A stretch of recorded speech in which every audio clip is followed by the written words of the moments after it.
Yo, welcome back to the channel. A few months ago, I posted a poll asking what kind of videos you guys wanted me to make. And based on the response, it seemed like you guys wanted more content on verbal stuff, like things you can actually say. So today's episode is gonna be about one of my personal favorite ways to flirt with a girl. And based on the title, you probably already know what it is. Misinterpretation. I'm gonna break down what exactly I mean by it, different types of misinterpretation, and how you can use each one to instantly turn almost any conversation with a girl more flirty and sexual. Alright, so let's say you meet this guy, Jake, who's pretty much a genius. He got a perfect score on the SAT, goes to MIT for engineering, and is pretty much a walking textbook when it comes to science, technology, and computers. But there's one problem. Since he's so damn logical all the time, he has this bad habit of misinterpreting everything literally. He has a hard time catching on to certain types of humor, or when someone's being sarcastic. He only knows how to communicate in logical terms. Like, for example, if someone were to joke, "Hey, those shoes are pretty big, man. What are you, auditioning to be a circus clown?" He'd respond with some logical, almost defensive statement like, "Well, actually, these shoes are made from a polyester material. If they actually were clown shoes, they'd be made out of a plastic with a diameter of 12 inches. I think now you're starting to see why, even though Jake is so smart, he's not the most socially popular guy, nor does he do very well with the ladies. He takes things too literal and serious. The truth is, this is how most guys act a little bit like. They start getting nervous and resort to being cool and logical so they don't slip up and say something stupid.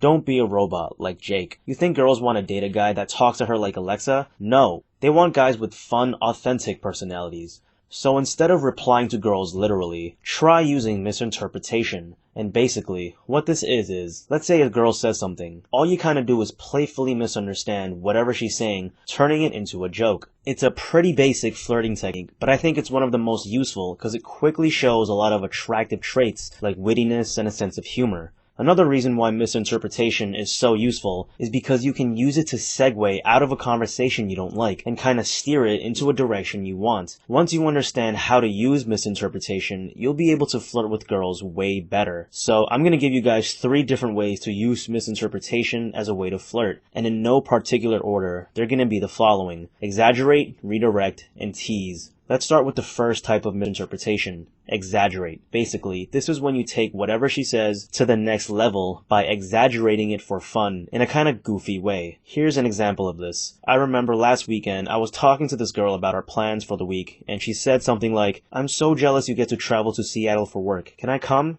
I responded with, "Wait a minute, are you saying you want to move down to Seattle with me?" Not anything too complicated, but let's take a look at what I did here. So she was obviously joking around when she was asking if she could come with me to Seattle, cause there's no way she actually thought she'd be able to come. Now, if I were like Jack and be all boring and logical, I'd probably say something like, "Sorry Ashley, you can't come with me to Seattle." And again, I'd probably come across as boring, not fun, and kinda just socially awkward. What I said instead, "Wait a minute, are you saying you want to move down to Seattle with me?" was me taking what she said to the next level, exaggerating it, joking around with her by suggesting she wants to come live with me in Seattle. This is way more effective in raising attraction because it shows that I'm not taking anything too seriously. It shows that I'm just joking around, having fun with her, just like she is with me. And the best part about exaggeration is that you can start talking about something that would normally be ridiculous to talk about, like her moving with me to Seattle. Since you're building onto her idea, there's a very low chance she'll resist that idea or be weirded out by it. Because of this, exaggeration is a super useful way to flirt and escalate into new situations without coming across as potentially creepy or weird. The second example of misinterpretation is redirection. With the first example, we exaggerated what she said to the next level. Redirection is kind of similar, except instead of exaggerating anything, we take what she says and relate it to something else we want to talk about. Here's an example. Let's say a girl says to you, "Your hands look dry. You need to put on some lotion."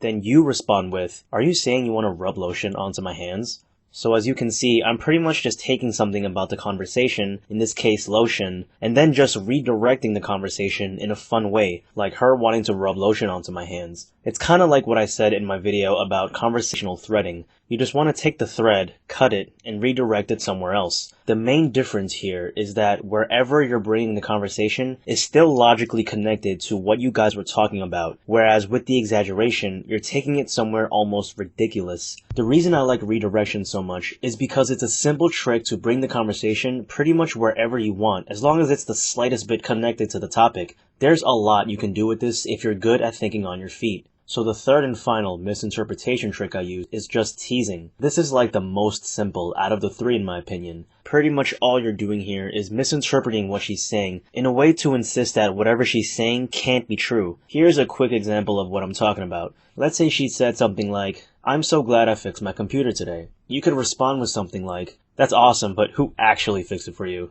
So again, nothing too complicated, you're just joking around, playing it off like there's no way she could have done it. Be careful with your vocal inflections when you're saying this, because you want to make sure that she just knows you're joking. There's a big difference between saying it like, "That's awesome, but who actually fixed it for you?" and "That's awesome, but who actually fixed it for you?" The second one is obviously more playful, and she knows that you're just teasing her. Teasing is super useful because it's so easy to use, and overall it shows her a lot of attractive qualities about yourself, like that you're not taking anything too seriously, and you're confident enough to break rapport with her. Girls love to be teased innocently like this. So to summarize, one of the best ways you can flirt is by misinterpreting what she's saying to make things more fun and interesting. And 3 good ways to use misinterpretation are exaggeration, redirection, and teasing. Thanks for watching the video, and make sure to drop a like or comment if you learned something useful. Next week, I'm going to talk more about flirting, including mindsets and other ways to immediately make the vibe more sexual in a non-offensive way. So make sure to subscribe for more content, and as always, peace.